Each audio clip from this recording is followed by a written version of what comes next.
오늘 함께 나눌 말씀은 신약성경 데살로니가전서 5장 17절에서 18절 말씀입니다.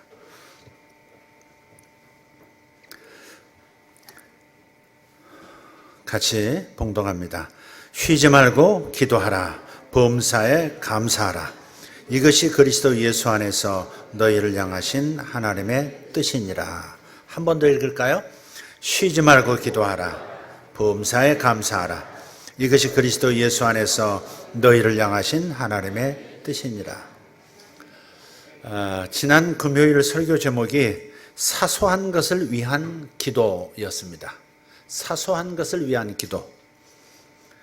열왕기 하서에 나오는 쇠도끼를 강물에서 분실했다가 다시 되찾게 된 선지생도 이야기, 그것이 본문입니다. 그 설교를 들으신 분이라면 우리는 사소한 문제를 위해 기도해도 된다는 생각을 하시게 되었을 겁니다. 작은 문제를 위해서도 기도할 수 있다. 근데 오늘은 사소한 기도가 가치 있는 기도다. 좀 더 나아가서 작은 기도가, 사소해 보이는 기도가 가치 있는 기도다라는 좀 더 발전된 이야기로 나아가 보려고 합니다. 오늘 읽었던 데살로니가전서 5장 17절 말씀에 쉬지 말고 기도하라 하셨지만 가만히 생각해 보면 많은 사람들이, 거의 대다수의 사람들이 모든 수단과 방법을 다 동원해 본 다음에 이제는 기도밖에 없다는 것을 깨달았을 때 그때서야 기도를 시작한다는 사실입니다. 처음부터 기도하지 않습니다. 다 해보고 마지막 할 수 없을 때 기도하는 이런 습관이 우리에게 있어요. 여러분도 가끔 그러지 않습니까? 저만 그런가요? 왜 그럴까요? 별로 중요하지 않아 보이는 일까지 기도할 시간과 에너지를 쏟고 싶지 않는 어떤 마음이 있어서일지 모릅니다. 그냥 해도 될 일을 기도한다는 것이 별 의미가 없다고 생각하는 겁니다. 그냥 하면 되지, 뭘 그걸 기도해, 이런 거예요. 하지만 그런 태도는 결과적으로 하늘에서 쏟아지는 축복을 거절하는 것과 같습니다. 해본 사람들만 아는 이야기겠지만 정말 기도는 무더운 한여름의 소닥빛처럼 커다란 축복을 가져다 줍니다. 그렇다면 우리가 일상의 사소한 부분까지 기도할 때 얻게 되는 유익, 그것은 무엇일까요? 작은 것을 기도하는, 사소한 것을 기도하면서 살아가는 습관이 우리에게 가져다 주는 축복이 뭐냐 하는 겁니다. 첫째로 하나님을 의지하는 법을 배우게 됩니다. 영적인 영역에 있어서 하나님 없이 우리 스스로 할 수 있는 일은 아무것도 없습니다. 성경에서 분명히, 예수님께서 친히 이 말씀을 해주세요. 요한복음 15장 5절입니다. 나는 포도나무요 너희는 가지라. 내가 그 안에 그가 내 안에 거하면 사람이 열매를 많이 맺나니 나를 떠나서는 너희가 아무것도 할 수 없습니다. 제가 틀렸죠? 다시 한번 읽도록 하겠습니다. 나는 포도나무요 너희는 가지라. 그가 내 안에, 내가 그 안에 거하면 사람이 열매를 많이 맺나니 나를 떠나서는 너희가 아무것도 할 수 없습니다. 아멘. 이게 아무것도 할 수 없어 할 때는 이렇게 감정을 넣어야 합니다. 아무것도 할 수 없습니다. 주님이 말씀하셨으면 진짜인 거죠. 너희가 나를 떠나서는 아무것도 할 수 없다. 포도나무의 가지가 이렇게 떨어져 나가면 이 포도나무 가지는 아무것도 할 수 없다. 잎도 더군다나 열매는 더더욱 맺을 수 없다. 우리가 예수님을 떠나서는 아무것도 할 수가 없다고 분명하게 지금 단언을 하시는 말씀이에요. 이 말씀의 의미는 이것입니다. 우리 스스로의 능력으로는 영적으로 의미 있는 일을 할 수 없다는 뜻입니다. 하나님 보시기에 가치 있는 일은 하나님을 떠나서는 아무것도 할 수 없다 하는 거예요. 물론 우리가 예수님을 모른다 해도 많은 일을 할 수 있고 또 하고 있습니다. 그러나 사람들을 살펴볼 때 지극히 정상적인 것 같은데 때로는 부지불식간에 죄에 넘어져서 죄를 짓고 살아요. 당장 한 주간의 삶을 내가 내 자신을 돌아봐도 생각으로, 마음으로, 입으로, 행동으로 나도 모르게 지은 죄들이 있단 말이에요. 우리가 다 잊어버려서 그렇지 한 시간을 복귀하면 그 한 시간 사이에도 많은 생각과 말에 행동에 범죄가 있다는 사실을 발견하게 될 거예요. 또 자신도 모르게 근심 걱정으로 한숨을 푹푹 내쉬면서 하루를 보내기도 합니다. 일을 이루기 위해서 고군분투하고 선한 일을 하기 위해서 열심히 노력합니다. 하지만 예수님 없이는 거룩한 삶을 살지 못하고 성령의 열매는 더더욱 맺지 못한다는 사실을 분명하게 깨달아야 합니다. 하나님만이 하실 수 있는 수준의 일들은 경험할 수 없고 따라서 영원히 사라지지 않는 하늘의 영향력을 우리가 가질 수는 없습니다. 주님을 떠나서는 선하고 의롭고 영적이고 완전한 일은 이룰 수 없습니다. 주님의 말씀을 믿으십시오. 너희가 나를 떠나서는 진짜 의미 있는 일은, 진짜 중요한 일은 아무것도 할 수 없다. 오직 우리 삶에 예수님께서 임재하셔야만 비로소 이런 일들이 가능합니다. 그런 면에서 기도는 내가 하나님께 의지하고 있음을 인정하고 이것을 선포하는 행위입니다. 저 주님 기대고 살아요. 저 주님 없이는 못 살아요. 저는 주님 의지하고 주님 도우심 있어야만 살 수 있는 사람이에요. 이렇게 하나님께 의지하고 있는 것을 인정하고 선포하는 행위, 이것이 바로 기도다 하는 겁니다. 따라서 우리는 의식적으로 내 스스로의 힘이라는 콘센트에서 플러그를 뽑아서 하나님의 거룩하고 무한하신 능력이 흐르는 콘센트, 즉 그가 내 안에 내가 그 안에 콘센트로 꼽아야 하는 것입니다. 내일 알람을 몇 시에 맞출 것인가, 그것을 결정하는 것 아주 사소한 일이죠. 미용실을 선택하는 일, 주차 공간을 찾는 일, 간밤에 꾸었던 꿈을 다시 생각해내는 일, 오늘 입고 나갈 옷을 정하는 일, 수요일이나 금요일 주중 예배에 나가는 일 등등. 이처럼 아주 사소해 보이는 일을 위해서 기도한다고 하는 것은 결국 나의 모든 삶에 하나님의 인도하심과 공급하심이 필요하다는 것을 인정하는 것입니다. 또 이것은 우리 삶의 주인 되신 하나님께 나의 삶의 가장 작은 곳까지 간섭해 주시고 다스려 주시고 통치해 주시라고 초대하는 것과 같습니다. 하경삼 7기 8기를 지금 진행하고 있는데요. 하나님을 경험하는 삶입니다. 약자로 하경삼이에요. 근데 오늘 처음 발견했어요. 우리 책상 달력에 하경삼 보니까 삶이 석삼자로 적혀 있더라고요. 오, 주여.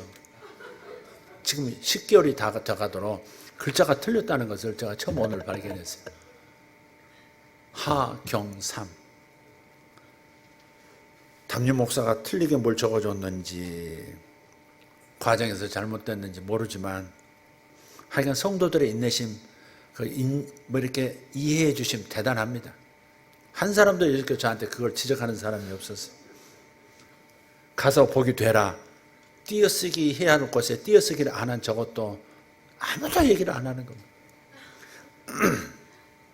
그래 최근에 이렇게 띄어쓰기 하라고 띄어쓰기라고 체크해 놓았어요. 자, 근데 하경삼을 하는 과정 속에서 제가 그 시간이 참 좋아요. 성도들의 그 삶을 가까이서 이렇게 대화를 통해서 8주 9주 동안 나눈다는 것이 저에게는 무척이나 은혜스러워요. 많지 않은 숫자지만 우리 성도들 그저 예배 시간에 멀리서 안녕하세요, 잘 있어요, 특별하게 저에게 상담을 요구해 오거나 그럴 때나 이렇게 깊이 마음을 알게 되지 사실은 개인적인 삶을 순간순간을 잘 모르거든요. 근데 하경삼을 하면서 일주일 동안 이렇게 계속 이렇게 자주 만나면서 또 이렇게 9주를 지나면 그런 많은 얘기를 듣게 되고 은혜가 있고 기도 제목이 생겨요. 그래서 그 시간이 참 좋습니다. 근데 이번에 한 그 집사님이 이런 간증을 저한테 해주시는 거예요. 아마 그때 마음이 참 어려우셨던가 봐요. 그래서 어느 날 기도를 오면서 저녁 예배 기도를 오면서 이렇게 예배당에 앉자마자 이렇게 자기 마음속에서 막 이렇게 아리면서 올라오는 기도가 하나 있었는데 그 뭐냐면 하나님 저는 잡초예요. 그렇게 기도가 나오더라고요. 저는 제 인생이 잡초 같아요. 눈물이 이제 떨어지면서 지친 마음, 지친 몸으로 기도를 했던 모양이에요. 근데 설교가 끝나고 설교 끝난 다음에 우리 통성으로 기도하지 않습니까? 불 꺼놓고. 그때 제가 한 5분에서 뭐 좀 더 나가면 10분까지 제가 기도를 인도하고 또 때로는 예언적인 선포를 하기도 합니다. 근데 그날 저는 잡초예요. 그렇게 기도하고 앉고 설교 듣고 끝나서 기도하는 그 시간에 제가 마이크를 잡고 그러더래요. 딸아, 너는 잡초가 아니다. 너는 약초다. 그래가지고 눈물이 펑펑 쏟아져. 아니 그 말씀을 제가 항상 뭐 하는 말이 아니잖아요. 또 어때 그 시간에 너는 잡초가 아니다. 너는 약초다. 모든 사람이 필요로 하는 약초다. 그렇게 얘기할 수 있을까? 그게 하나님께서 가끔 그렇게 사로잡아 하나님의 마음을 표현하게 하시는 거고 성도들의 마음을 살펴서 목사 입을 통해서 선포하게 하시는 거죠. 그 누구나 다 들을 말은 아니에요. 저 잡초입니다 하는데 너 따라 너 잡초 아니야. 너 약초야. 이렇게 말한다는 것은 그분에게 하신 말씀이죠. 가끔 유튜브를 통해서 제 기도가 저를 향한 말씀이었습니다. 그러면서 오시는 분들도 있더라고요. 그러니까 내 삶의 가장 작은 목소리, 신음소리 같은 그 탄식도 하나님은 들어주시더라 하는 거죠. 사실 기도라는 것이 인격과 인격의 대화 아니겠습니까? 그러니까 기도라고 하는 것이 종교적 행위가 아니라 기독교인으로서 마땅히 해야 하는 그 무엇인가가 아니라 관계를 말하는 것이에요. 기도는 관계에서 나오는 행동이에요. 나의 기도를 들어주시는 그분이 누구예요? 나의 영을 새롭게 낳아주신 하늘 아버지시죠. 아버지와 자식 간의 대화가 기도 아닙니까? 근데 아버지 입장에서 출발하는 게 기도거든요. 우리는 대개 내 문제부터 출발해요. 나로부터 출발하는 것이 기도라고 생각해요. 내가 하는 것이 기도라고 생각해요. 그러나 기도의 진정한 힘과 능력은, 근거는 아버지 마음에서 출발하는 거예요. 아버지가 나를 어떻게 대하시는가? 아버지가 나를 어떻게 여겨주시는가? 아버지가 어떻게 나를 사랑하시고 세심하게 보살펴 주시는 분이신가를 깨닫는 것에서 진정한 기도가 나오는 것이죠. 만약 아버지의 마음을 모르는 상태에서 기도하면 그저 도와달라고 외치는 구걸하는 식의 안타까운 목소리일 수도 있어요. 그러나 먼저 아버지의 마음을 알고 나를 사랑하시고 보살펴 주시고 사랑으로 나를 통치해 주시고 이끌어 주시는 아버지의 마음을 안다면 올바른 기도가 거기서 출발한다는 겁니다. 기도는 관계에서 나오는 행위예요.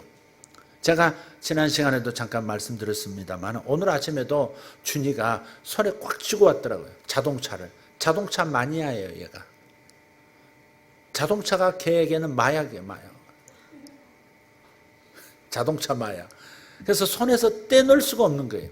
이 3살배기 이 남자아이가 오늘은 뭔가 기분이 안 좋은지 뚱하고 인사도 잘하더니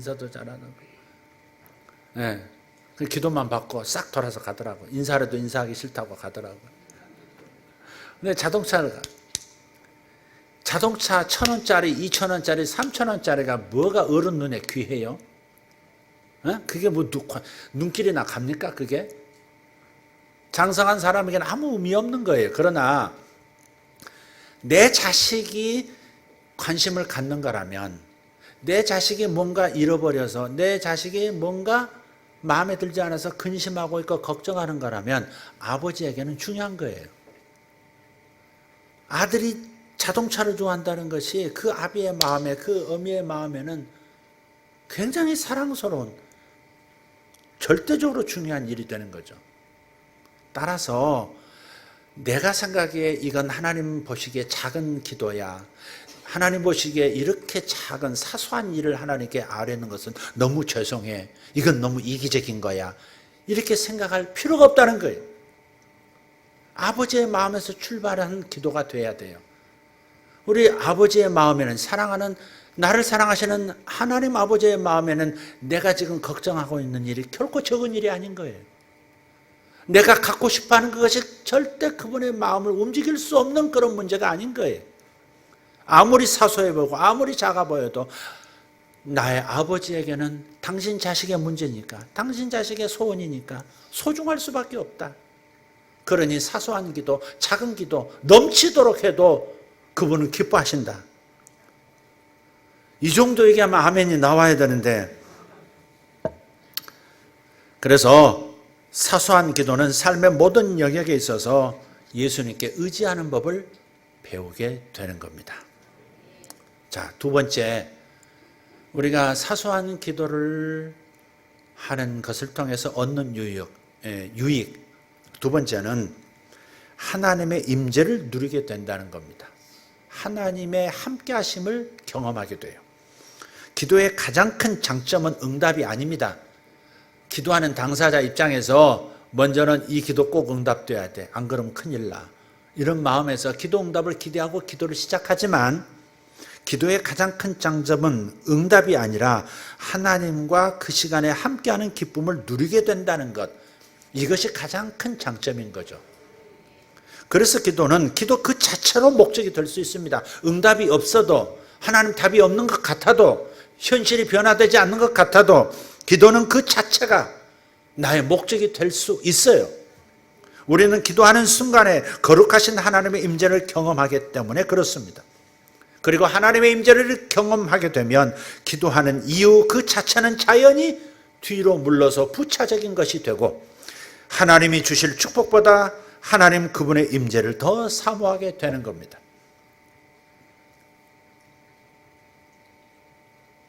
그래서 그저 크고 대단한 것들을 위해서만 기도해야 한다고 제한을 두는 것은 날마다 수백 번 이상 누릴 수 있는 하나님과의 따뜻한 교제 시간을 날려버리는 것과 같습니다. 잃어버린 도끼를 찾는 것처럼, 잃어버린 도끼 나를 간절한 마음으로 찾았던 것처럼 우리도 간절한 심정으로 더 자주, 더 구체적으로 기도하게 되면 나의 삶의 가장 세심한 부분까지 살펴주시는 하나님의 임재를 경험할 수 있게 될 겁니다. 응답은 시간차로 올 수 있지만 하나님의 임재는 먼저 누릴 수 있는 거예요. 그렇기 때문에 하나님과 수시로 대화하시기를 바랍니다. 모든 경우가, 모든 상황이 하나님의 임재를 경험하는 통로가 될 수 있어요. 쉬지 말고 기도하라 하셨던 그 명령의 이유는 바로 여기 있는 겁니다. 모든 경우, 모든 상황이 하나님의 임재를 경험할 수 있는 통로가 된다는 것. 그러니 쉬지 말고 기도해 보거라 라고 말씀하시는 거예요. 무슨 의무가 아니라, 기독교인이잖아, 너 나 믿잖아, 그러니 기도하는 거 당연한 거 아니야, 이런 차원에서가 아니라 모든 경우가 하나님을 만날 수 있는, 하나님의 임재를 경험할 수 있는 통로가 된다는 것, 접촉점이 된다는 것. 그러니 쉬지 말고 기도하라가 그 명령하신 까닭이 이해가 된다 이 말이에요. 출근 버스에 올라탈 때 그 나이든 운전자를 보면서 잠깐이라도 기도하려는 마음을 가져보십시오. 그의 마음의 평안함을 잃지 않게 해달라고 기도하게 될지 모릅니다. 내 자리를 찾아 앉을 때 문득 그를 기다리는 그의 가족들이 생각날지 모릅니다. 그리고 그의 수입이 얼마일지, 가족을 부양할 수 있을 만큼 충분할지 아니면 부족할지, 이런 것들이 생각날지 몰라요. 그러다 보면 실례이긴 하지만 당신의 수입이 얼마나 됩니까? 라고 묻게 될지도 모릅니다. 저는 택시기사한테도 물어본 적이 있고 식당 카운터를 보는 분에게 물어본 적도 있고 서빙하는 분도 물어보기도 하고 처음 만난 여행객하고도 그냥 물어볼 때도 있어요. 제 아내가 아니 실례가 되게 아니 여보 어떻게 아니 이건 사사로움 중에 사사로운 건데 어떻게 월급을 물어보냐고. 근데 저는 부지중에 그렇게 저분이 저 나이면 가족이 몇이라고 하면 얼마나 돈이 있어야 될 텐데 그 생각이 들 때가 있잖아요. 그러면 나도 모르게 물어줘요. 월급 얼마세요? 그러면 그 상대가 처음 보는 사람이 갑자기 자기 월급 얼마냐고 물으니까 얼마나 당황스럽겠어요. 근데 천연덕스럽게 쳐다보면서 웃으면서 물으니까 뭐라고 할 수도 없고 친절하게 알려주는 분이 있다. 얼마 못 벌어요. 그런 분이 대부분이지만 얼마 벌어요? 이렇게 그런 분도 계시더라고요. 어쨌든 기도하자는 얘기, 축복하자는 얘기 지금 사소한 것도 축복할 수 있는 기회가 되고 하나님의 임재를 경험할 수 있는 기회가 된다 하는 것을 말씀드리고자 하는 거예요. 슈퍼에서 비용을 지불할 때도 카운터에서 일하는 직원이 지치지 않도록 한번 아자 이렇게 응원할 수 있지 않겠습니까? 기도로 말해요. 회사에서 회의를 시작할 때 기도부터 먼저 해보십시오. 이 회의를 통해서 나를 높이기보다는 오히려 나를 낮추고 동료들을 더 높이려고 하는 마음을 달라고 구하게 될지 누가 알겠습니까? 나의 이런 태도를 통해서 하나님께서 높아지시기를 원합니다 라고 구할 때 동료들은 바로 그 시간에 나를 통해서 하나님의 영광을 보게 될 것입니다. 저는 이번 처음 방문하는 나라인 레바논에 도착하면 이번에는 음식에 대해서 하나님께 여쭤보려고 합니다. 일단 외국에 나가면 제가 음식이 까다로워가지고 비유도 약하고 그래가지고 일단 비유 안 상하고 깨끗해 보이고 또 향 뭐 이렇게 안 나는 그부터 고르려고 애를 써요. 이번에는 좀 가능할지 모르게 한번 해보려고 합니다. 하나님 오늘 어떤 음식을 고를까요? 내가 꺼리는 음식을 하나님께서 먹어보라고 권하실지도 모른다는 각오를 저는 해야 할 겁니다. 이미 각오하고 있습니다. 무엇을 먹을지 하나님께 기도로 여쭤본다고 하는 것은 먹는 행위 그 자체가 하나님의 선물이고 이 식사 자리로 하나님을 초청하여 모신다는 의미가 됩니다. 이렇게 함으로써 일상적인 식사 자리도 하나님과의 교제의 장으로 바뀌게 될 것입니다. 쉬지 말고 기도하라는 바로 이렇게 해야만 가능한 거죠. 서양 문명사를 이야기할 때 가장 먼저 등장하는 문명이 페니키아 문명입니다. 두 번째가 이집트 문명이 나와요. 그래서 페니키아가 나오고 그 다음에 이집트를 제국이라고 하는 세계사도 있고 제국이라고 표현하지 않는 그런 책도 있어요. 그러니까 페니키아가 가장 먼저 나와요. 오늘날 레바논 지역에서 출발했던 페니키아 문명, 지중해를 중심으로 무역을 하면서 번성했던 페니키아 문명에서 결코 빼뜨릴 수 없는 최고의 상품이 뭔지 아십니까? 레바논의 삼나무. 성경에는 레바논의 백향목이라고 나와요. 굵고 곱게 자란 향기가 묻어나는 아주 특이한 나무입니다. 하도 벌목을 수세기 동안 해가지고 많이 사라져서 지금은 그 베내지 못하도록 그렇게 계속해서 심기만 하고 있다고 하는 얘기도 들었습니다. 솔로몬이 예루살렘의 성전을 건축할 때 그리고 자신의 왕궁을 건축할 때 사용했던 목재가 바로 레바논의 삼나무, 레바논의 백향목입니다. 그래서 이번에 백향목을 발견하면 그 나무 한 그루 한 그루 이렇게 한번 손으로 이렇게 대면서 우리 예수세계교회 성도들을 위해서 한번 기도하려고 합니다. 하나님, 우리 성도들 한 분 한 분이 이 레바논의 백향목처럼 이 삼나무처럼 크고 실하게 해주십시오. 아멘 한 분에게만 이 역사가 일어나기를 바라고 응답이 일어나기를 바랍니다. 우리 성도 가정이 기업이 솔로몬 성전 기둥으로 쓰임받았던 레바논의 백향목처럼 되게 해주십시오. 예, 실제로요, 저희 아파트 단지에 여러 종류의 나무들이 있어요. 옆으로 퍼진 나무, 곱게 쭉 뻗은 나무, 열매가 있는 나무, 잎사귀가 색깔을 이렇게 띠게 되는 나무, 뭐 이런 다양한 나무들이 있는데, 가끔 어떤 종류의 나무를 보면 어떤 사람의 얼굴이 오버랩돼요. 이렇게 어떤 형제의 얼굴, 어떤 권사님의 얼굴, 이렇게 오버랩될 때가 있어요. 참 이상한 일이죠. 그래, 그러면 그때 이제 그 나무를 보면서 이제 잠깐 한마디지만 마음으로 기도하는 겁니다. 주님, 이분의 영향력이 더 가지가 더 뻗어지는 것처럼 영향력이 더 커지게 해주십시오. 많은 사람들이 이 사람의 그늘에서, 이분의 그늘에서 먹고 살게 해주십시오. 이런 기도가 나올 때가 있고, 곱게, 지금은 가늘지만 곱게 뻗고 있는 나무를 보면 아무개 형제가 생각나면서 하나님, 그 형제가 하나님을 향해서 이렇게 곱게 성장하게 해주십시오. 이렇게 기도가 나올 때가 있어요. 사실 이건 성경책입니다. 이게 제가 임으로 어쩌다 저쩌다 나온 게 아니고, 성경을 보면 사람을 나무에 비유해서 말씀 많이 하세요. 예수님 자신도 나는 포도나무요 그러셨잖아요. 그러니까 백향목이 되었던, 가시나무가 되었던, 찔레가 되었던, 그것은 어떤 사람의 특성을 나타낼 수도 있는 거예요. 그래서 저는 그 나무들을 볼 때 오히려 성도들이 제 마음의 기도의 현장이 되더라는 겁니다.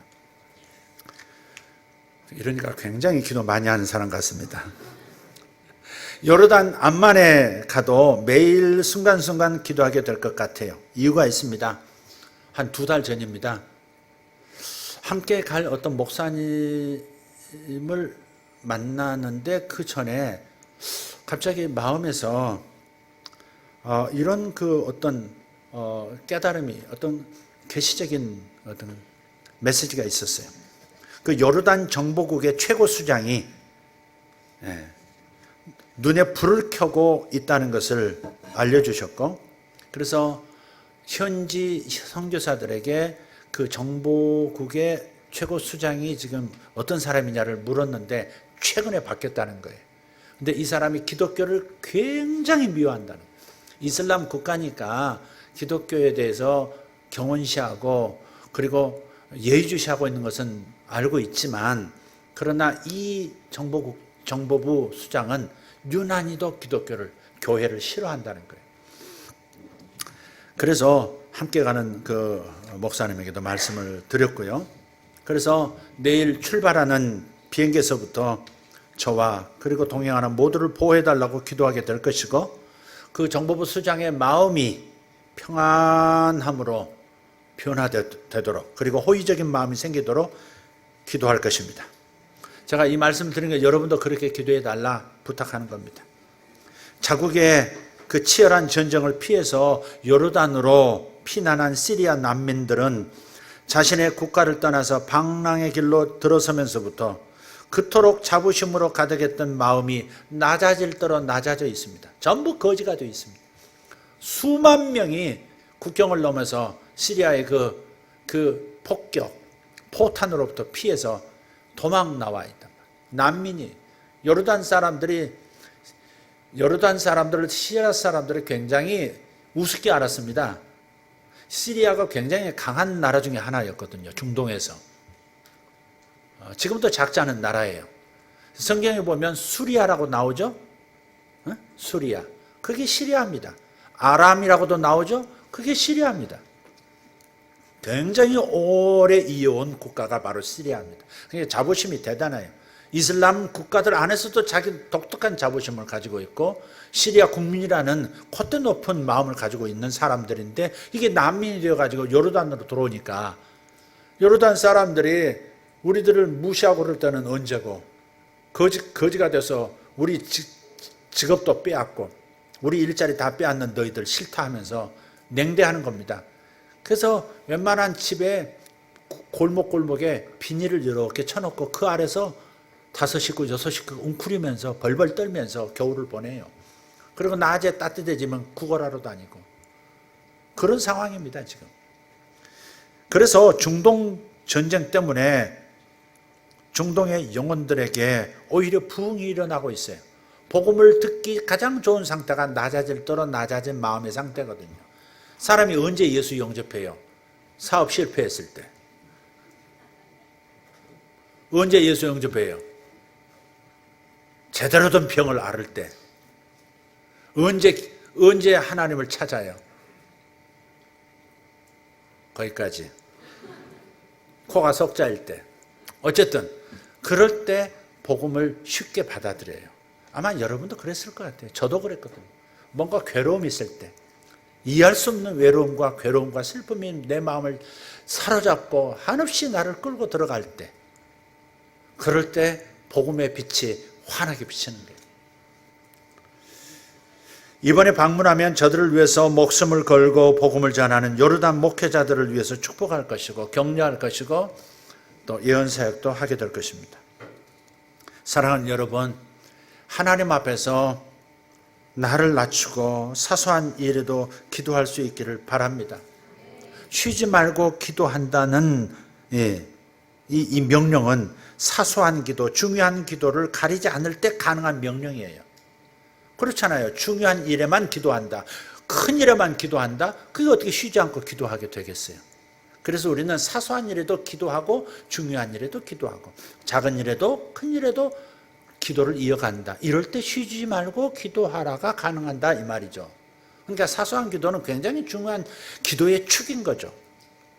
그러면 적어도 기도하는 그 순간에는 하나님의 임재를 반드시 누리게 됨과 동시에 우리의 염려가 이렇게 사소한 것이었구나라는 사실에 감사하게 될 거예요. 기도하다 보면 염려가 하잘 것 없다는 사실을 깨닫게 해주시잖아요. 하나님이 커 보이면 문제는 한없이 작아지잖아요. 하나님이 산처럼 커지시면 내 삶의 문제는 먼지처럼 가벼운 것이 되는 것입니다. 자, 마지막 셋째로 우리가 사소한 것을 위해서 기도할 때 얻는 유익, 주님의 마음으로 세상을 볼 수 있게 되고 그래서 감사가 넘치게 됩니다. 지금 우리는 지금까지 겪어보지 못한 수준의 분열과 분노와 탓과 조롱의 말들로 가득한 날들을 경험하고 있습니다. 한 번도 경험해보지 못한 일들을 지금 경험하고 있어요. 저는 5.16도 봤고 4.19도 봤습니다. 그리고 민주화 항쟁의 과정도 저는 경험했습니다. 그러나 지금처럼 이런 수준의 분열, 이런 수준의 분노와 탓과 조롱의 말들이 난무하던 때는 없었습니다. 국가가 정상적인 시스템에 의해 운영되지 않고 길거리에 쏟아져 나와서 저마다의 광장 정치를 하는 지경에 이르렀습니다. 대의민주주의 정치라고 하는 이 모습은 얼마나 희미한지 몰라요. 이와 같은 상황은 저로서는 정말 수십 년 만에 보는 광경입니다. 영적 광야에서 대한민국이 영적 불뱀에 물린 상황 같아요. 영적 불뱀에 물린 지금 우리 대한민국은 광야 사막에서 그 토끼 때문에 경련을 일으키면서 도움을 청하고 있습니다. 그래서 저 위에 있는 나라, 즉 하나님의 나라의 백성들의 기도가 지금 이 나라에 정말 절대적으로 필요하다는 사실입니다. 하나님 나라의 시민이 우리입니다. 우리는 대한민국에 소속된 국민이지만 그러나 그보다 더 높은 차원의 우리의 시민권이 있다는 사실도 기억해야 합니다. 하나님 나라의 가족이면서 하나님 나라의 시민입니다. 가장 위대한 나라 하나님 나라, 하나님이 친히 통치하신 나라의 신민들인 우리들, 지금 우리가 해야 할 가장 중요한 일은 이 나라를 위해서, 이 땅의 나라를 위해서 기도하는 일입니다. 이사야서 62장 6절 7절을 읽겠습니다. 함께 읽습니다. 예루살렘이여, 내가 너의 성벽 위에 파수꾼을 세우고 그들로 하여금 주야로 계속 잠잠하지 않게 하였느니라. 너희 여호와로 기억하시게 하는 자들아, 너희는 쉬지 말며 또 여호와께서 예루살렘을 세워 세상에서 찬송을 받게 하시기까지 그로 쉬지 못하시게 하라. 아멘. 쉬지 않고 주야로 계속 기도할 뿐만 아니라 우리가 그렇게 쉬지 않고 잠잠하지 않고 기도함으로 말미암아 하늘 아버지께서, 하늘 통치권자께서 쉬시지 못하고 계속 이 땅을 위하여 역사하시도록 너희들이 해야 한다 지금 말씀하고 있는 겁니다. 그래서 우리가 무엇을 행하든 어떤 방향으로 행하든 먼저 기도해야 합니다. 하늘의 백성으로서 하늘나라의 시민권자로서 이 땅을 축복해야 할 하늘 백성으로서 먼저 해야 할 일은 기도입니다. 행동할 때 먼저 기도하십시오. 기도한 다음에 행동하고 기도한 다음에 말하고 기도한 다음에 주장하십시오. 그래야 합니다. 여기 예루살렘이여 예루살렘을 세워 이렇게 두 번 나오는데 이 예루살렘은 우리에게는 지금 대한민국입니다. 대한민국으로 넣어서 한번 다시 이 구절을 읽어보도록 하겠습니다.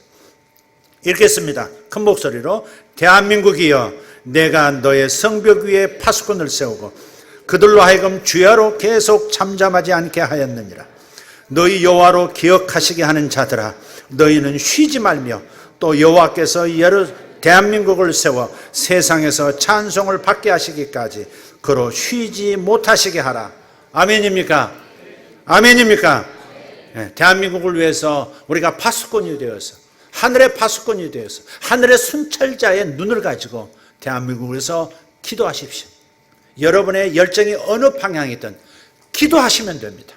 기도하시면 그 열정이 잘못되었을 때는 그 열정의 생각을 바꿔주실 것이고 좋은 생각이면 더 지지해서 그 일이 빨리 이루어지도록 만들어 주실 것이니까 우리가 해야 할 일은 기도하는 일입니다. 우리가 나라를 위해 중보 기도를 계속하되 하나님 앞에서 감사가 나올 때까지 기도해야 합니다. 감사가 이상하게 입에서 나온다는 것은 감사합니다, 감사합니다. 지금 현실은 아무것도 바뀐 게 없고 더 악화되는 것 같지만 그런데 기도하던 중에 감사합니다, 감사합니다가 입에서 흘러나온다는 것은 하나님께서 내 기도를 이미 들으시고 개입하심으로써 그것을 기도 속에서 내 영이 확신하게 되었다는 증거인 거예요. 감사합니다는 들으셨다, 그러니 감사하다. 들으셨으니 이루실 것이다, 그러니 감사하다. 들으셨고 이루시고 계시니 반드시 현실 가운데 나타날 것이다, 그러니 감사합니다. 내 영은 미리 알아요. 기도하다 보면 내 영이 그냥 감사합니다, 감사합니다는 기도가 나오도록 이제 이렇게 하는 거죠. 그래서 기도로 시작해서 감사로 완성되는 거예요. 기도라는 것은. 자, 그래서 쉬지 말고 기도하라 범사에 감사라는 말씀을 함께 이렇게 나란히 주신 거예요. 쉬지 말며 기도하라. 쉬지 말고 기도하라. 그리고 범사에 감사하라. 우리가 쉬지 않고 나라를 위해 기도함으로써 그래서 범사가 감사하게 되어지는 역사를 여러분과 제가 경험하게 될 줄 믿습니다. 감사가 나올 때까지 기도하시면 됩니다. 아멘? 네, 어떤 방향으로 어떻게 하실지 모르지만 그러나 그냥 감사가 나올 때까지 기도하는 것은 놓치시면 안 돼요. 여러분이 기도하지 않고 행동하면 악해지고 독해져요. 쉽게 조롱의 말을 하고 그러죠? 생각에 갇히고 자기 생각에 갇히고 그리고 진정한 감사도 없이 긍휼함도 없이 자비로움도 없이 일을 행하기 쉬워요.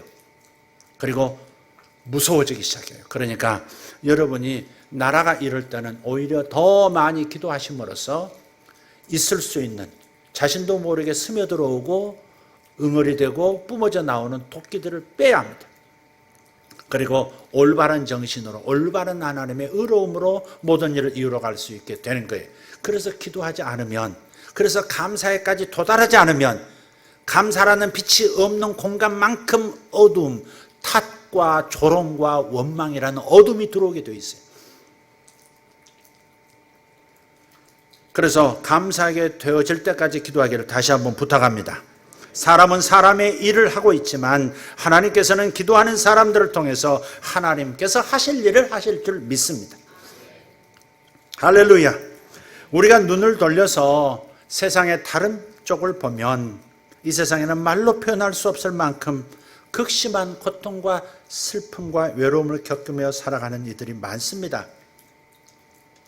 저는 내일 먹을 음식이 없어서 걱정하는 삶이 어떤 것인지 상상조차 할 수 없습니다. 내일 먹을 것이 없어서 어떡하지? 애들 먹을 게 없어서 어떡하지? 이건 상상할 수 없어요. 그렇지 않은 삶을 살고 있다는 얘기입니다, 지금. 단 한 번의 특별한 범죄의 희생양이 되어 본 적도 없습니다. 생명을 위협하는 자연재해의 무서움을 직접 경험한 적도 없고 나의 생명을 갉아먹는 무서운 질병에 걸린 적도 없습니다. 그런데 우리의 삶의 주변을 돌아보면 그러한 일로 극심한 고통과 슬픔을 겪고 있는 사람들이 없지 않다는 것을 발견하게 됩니다. 재정의 문제로 삶을 더 이상 이어갈 수가 없어서 가족이 함께 연탄불을 피워놓고 세상을 떠나는 일들이 보도가 되고 있지 않습니까? 아무런 이유도 모른 채 느닷없이 길가에서 연쇄살인마라는 흉악범의 마수에 걸려서 아름다운 생을 마감하는 일들도 있습니다. 그리고 저는 내일부터 2주간 그러한 고통과 슬픔이 우리보다는 훨씬 더 일상이 되어 있는 나라들을 돌아보게 될 겁니다. 그래서 쉬지 말고 기도하라, 범사에 감사하라는 말씀을 비록 여러분과 제가 몸으로는 떨어져 있기는 하지만 주님의 성령 안에서 함께 이루고 경험할 수 있게 되기를 바랍니다. 세상의 어려움을 생각하면서 사소하고 작은 것을 가지고 기도할 때마다 우리가 얼마나 축복받은 사람인지를 알게 될 것이고 흘러넘치는 감사를 하게 될 것입니다. 정리합시다. 우리가 삶의 사소한 부분까지 기도할 때 우리가 얻는 유익이 있습니다. 첫째, 하나님을 의지하는 법을 배우게 됩니다. 둘째, 기도를 통해서 그분의 임재를 누리게 될 것입니다. 셋째, 주님의 마음으로 세상을 보고 감사하게 될 것입니다. 기도하겠습니다. 하나님, 어찌 생각하면 눈물이 앞을 가립니다. 우리가 어떻게 이런 상황을 맞이하게 되었습니까? 우리나라가 어떻게 세워진 나라인데 어떻게 지금까지도 이 갈등과 고통을 계속해서 겪어야 하는 것입니까? 어떻게 해서 우리가 살아가는 세상에 이처럼 무서운 일들이 주변에서 일어나고 있는 것입니까? 어떻게 생명이 한 줌의 재로 순식간에 돌아가고 어찌해서 온 가족이 더 이상 삶을 이어갈 수 없다는 그 좌절감 때문에 목숨을 끊는 일이 일어나는 것입니까? 어떻게 해서 내 아이들은 고통 속에서 혼자 신음하고 남몰래 눈물을 흘리는 일도 있는 것입니까? 어떻게 해서 눈이 오는지 비가 오는지 사람 마음에 어떻게 눈비가 오는지를 모른 채 웃고 지나가면서 친숙한 그 사람의 얼굴이 갑자기 사라지는 것을 경험해야 하는 것입니까? 하나님, 쉬지 말고 기도해야 할 이유가 여기에 있습니다. 우리를 세상의 파수꾼으로, 세상의 순찰꾼으로, 세상을 위한 중보꾼으로 불러주셨으니 내가 살아가는 세상에 눈 번쩍 뜨고 또 한쪽 영혼의 눈은 하나님을 향하여 번쩍 뜨고 하나님 양자를 연결시키기 위한 중보 기도자로서 세상을 살아가게 하여 주시옵소서. 이 나라를 위해 기도하게 하시고 내 주변 가까운 이웃과 성도를 위해 기도하게 하시고 그리고 먼 나라에 고통당하는 수많은 사람들을 위해서도 기도할 수 있는 우리가 되게 해 주시옵소서. 하나님, 사소한 기도가 중요하지 않는 것은 아니라는 사실을 배웠습니다. 작아 보이고 사소한 기도가 가치가 있고 하나님에게 너무너무 중요한, 아버지에게는 너무너무 중요한 기도라는 사실을 오늘 깨달았습니다. 주님, 이 일을 행하게 도와 주옵소서. 예수님 이름으로 기도하옵나이다. 아멘.